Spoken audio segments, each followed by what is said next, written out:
Well, recently, as major chip makers like Nvidia have gone, so has the Nasdaq. Today's no different. Semiconductors leading the exchange's surge. Joining us now with more is Patrick Moorhead, Moor Insights Strategy Founder, CEO, and Chief Analyst. Patrick, so now we've gotten a bunch of these companies to report. You just heard the conversation with Dan Halley.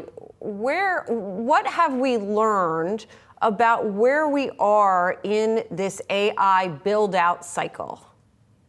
Yeah, so first and foremost, you have the infrastructure providers. That includes the chip companies, but also the infrastructure as a service providers, and the names behind them. People are looking for any hiccup that's out there because the gains have been so big in names like Nvidia and AMD and Broadcom.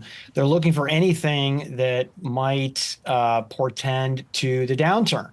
And then another positive data point comes out and everybody just jumps back on the train. Last week, I was on one of your shows and I really laid out a thesis that says the infrastructure build out is going to continue for at least another year and maybe 18 months. And that's driven primarily by the downstream FOMO, or the fear of missing out from those enterprise SaaS providers.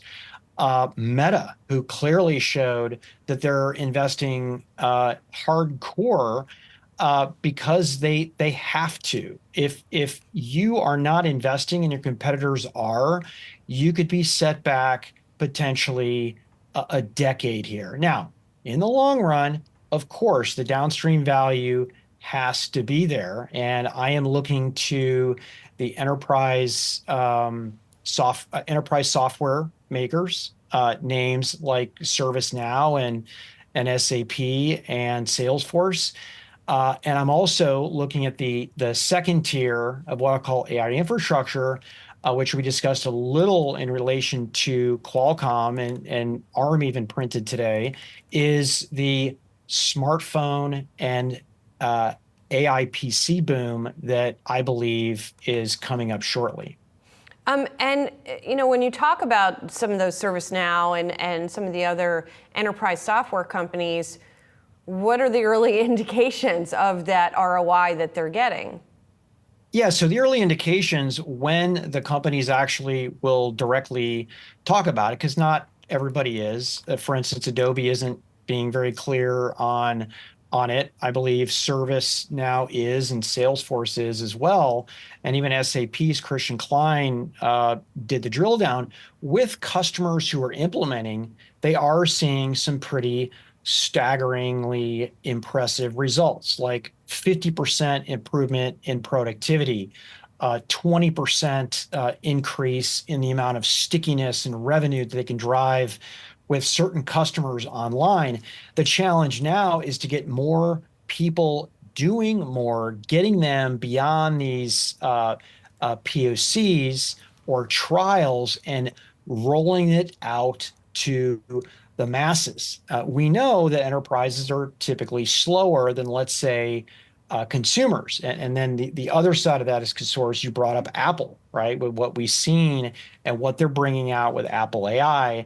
And that in itself could drive a massive run in everything related to AI. And on the Qualcomm discussion that I actually had with Cristiano Amon, the CEO of Qualcomm today, he really talked about the next generation of AI smartphones. For instance, putting in this new Orion CPU that boosts performance, boosts AI performance. So it's happening. I am seeing indicators that the downstream effects are going to be there, but we do need to see acceleration over the next 6 months, or I think people are going to get very edgy. Patrick, and it's interesting to hear you talk about the likes of ServiceNow talking about the effects this is having on productivity, because then you hear this Upwork study that showed the people who are using this stuff in their work didn't like it. They feel it's not making them more productive, and they're having to correct mistakes. And I wonder what the risk is that there is going to be this bias on the part of these enterprises. I've made this huge investment. I have to make it work, even if it's not working. Is that a risk here? I think it's always a risk with new technology. I mean, if we looked at PCs, we looked at smartphones, we looked at enterprise SaaS software, it does take a while, and there have been some fits and starts.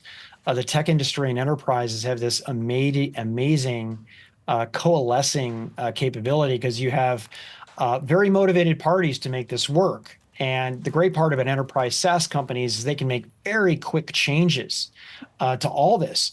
What the biggest thing that's taken so much time here has been getting the data estates in line, because unlike any other big tech thing we've seen, and even though garbage in, garbage out, and the data has always mattered, it matters even more with generative AI.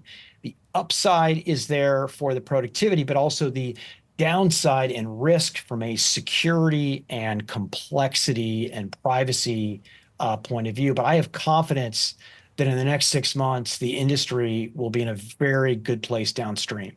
Patrick, I want to circle back to where we began, and that's with the chips, because I got to ask you about NVIDIA. As Josh likes to joke, we're contractually obligated in every conversation to mention NVIDIA. Not really, but it feels like it. And obviously, it saw a big surge today on that, the catalyst of that note from Morgan Stanley. We have to wait until the end of August to get those numbers. Do you think, once again, that the highest estimates will be blown away? Listen, I'm sticking to my guns here, and that is that NVIDIA has at least another 12 months to run. We saw TSMC, where NVIDIA does all of their manufacturing. They're basically sold out through 2025 and into 2026.